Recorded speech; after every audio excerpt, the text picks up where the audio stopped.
Mango pudding செய்கிறதுக்கு நல்லா பழுத்த இனிப்பான மாம்பழத்தை எடுத்து தோல் இல்லாமல் அந்த பல்ப்பை மட்டும் எடுத்து சேர்த்துட்டு நல்லா இனிப்பான பழமாக இருக்கிறதால நம்ம சக்கரை கொஞ்சம் கம்மியாக சேர்த்துக்கலாம். இனிப்பு கம்மியாக இருக்கிற மாம்பழத்தில் நீங்கள் இந்த புட்டிங் செய்கிறீங்கன்னா சக்கரை கொஞ்சம் அதிகமாக சேர்த்துக்கோங்க.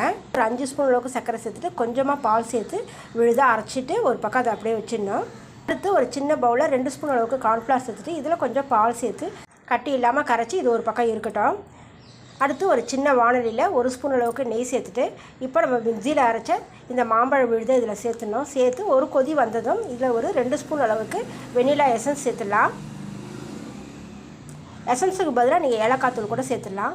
சேர்த்து ஒரு கொதி வந்ததும் நம்ம கலந்து வச்சுருக்கிற கார்ன்ஃப்ளவரை மறுபடியும் ஒரு தடவை கலந்து விட்டு இதில் சேர்த்துட்டு நல்லா கொதித்து திக்காக வர வரைக்கும் இதை நல்லா கொதிக்க விட்டுடணும். நல்லா இந்த அளவுக்கு திக்காக வந்ததும் இதை ஒரு கிண்ணத்தில் மாற்றிடலாம். மாற்றிட்டு இது நல்லா ஆறிடும். சூடு சுத்தமாக குறைஞ்சதுக்கப்புறம் ஃப்ரிட்ஜில் 2 மணி நேரம் வச்சு எடுத்திங்கன்னா ரொம்பவே டேஸ்ட்டான மேங்கோ புட்டிங் ரெடி.